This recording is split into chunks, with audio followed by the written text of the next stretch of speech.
1-0 pa rin ang ating standing. Rider on the top lane, mid lane. Ako po yung Swansong.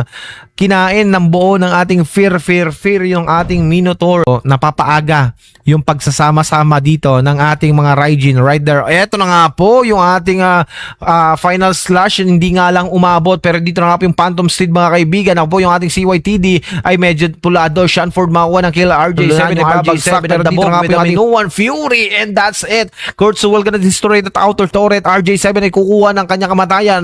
Fear RJ7 ay kukuha ng kill na kapitan mga kaibigan. Ito na nga po yung Phantom Steed, outer turret ay tutumba. Fear ay bagsak. Super J ay tutumba na rin mga kaibigan. That's gonna be 1-4-3 trade. Now po yung ating Requiem, isa na lang, pero napaflicker yung Hooded with a double kill. Yung ating boss. Super J, naku po, bumabakbak dito, 4-5. Ito na nga po mga kaibigan yung ating Phantom Steed.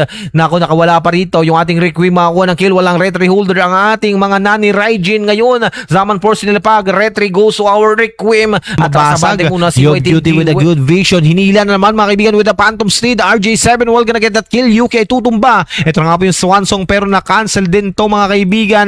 Naku po, ang ganda ng final slash dito with the Zaman Force. Requiem trying to run for his life, but Hooded will be on the killing spree. Getting that kill. Super J will gonna secure that outer turret onto the top lane. Yub Cutie. Ang kakapitan na rin ang yung Hooded natin. Ito na nga po mga kaibigan. Minuan Fury. Dalawa yung medyo pulado rito. CYTD with a mega kill. Rhapsody with a Death Sonata. Crimson Bacon with that Phantom Steed. CYTD will gonna shut down with a double kill mga kaibigan, but Requiem will gonna shut down as well. Yung ating CYTD 3 members are down. Onto the side nilapag na rin, pero yung ating Hooded nagpupush lamang dito habang yung Shanford natin nakapag final slash, but na takedown din siya rito. Hooded na po RG7 but going back to the game. Ito nga po yung Phantom Steed, pinasok na sa loob ng tower. CYTD will gonna get that kill. Kortso ay tutumba na po doon sa may bandang likuran yung ating Zaman Force. Inilapag na rin. One is to nating run mga kaibigan. UK ay babagsak na rin. RJ7 with a double kill. CYTD will gonna fold as well. Pumasok pa yung Minotaur. Naku po, hindi na ba kakayanin pa, pero yung final slash inilapag.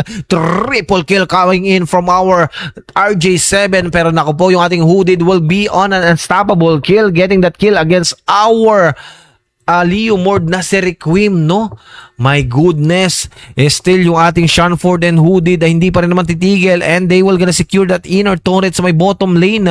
Kaya pa naman daw, wala masyadong damage dito mga kaibigan yung ating mga Nani Raijin, pero hinila roon with that final slash. Zaman Force na gamit. Naku po, delikado yung dalawang buhay natin ng ating Hooded and Shanford. Hinahabol sila rito ng Yob Cutie and Kurtso with the final game. I mean, no? Yung binabakbakan na ng ating mga Nani Kusuryu. Ang ganda ng zone na ginagawa ng ating Minotaur dito. At the same time, di makapasok rito yung mga miyembro natin mga Nani Raijin. Yuki with a good retry. Zaman Force ginamit na rin dito. Atras muna ng bahagya yung mga miyembro ng ating mga Kusuryo, dahil nga po gusto nila yatang antayin yung ating Lord. Phantom Steed nilapag na rin, pero ang sabi ng ating mga Kusuryo, atras lang kung kaya pa. Minuan Fury may paghatak doon sa bibadang likuran mga kaibigan. Yung ating Fear ay babagsak na po, and that's gonna be a takedown. Fear is gonna move out mga kaibigan. Hooded will be on a monster Ngayon, kill, sila getting naman that kill against Shanford with a good final slash. Nahuli yung Yob Cutie natin.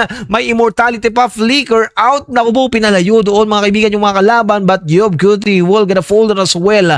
Dalawang miyembro ang bagsak sa ating mga Nani Raijin. The Lord still up on the top lane mga kaibigan. Wala nang tower doon sa may bottom lane. Konting senyales na lang ito mga kaibigan. Ito na nga po yung Ogi Shadow Kill. Bagsak doon mga kaibigan yung ating Granger, but right now tinapos na ng ating mga Nani Kusuryu ang game number 2 against our Nani Raijin.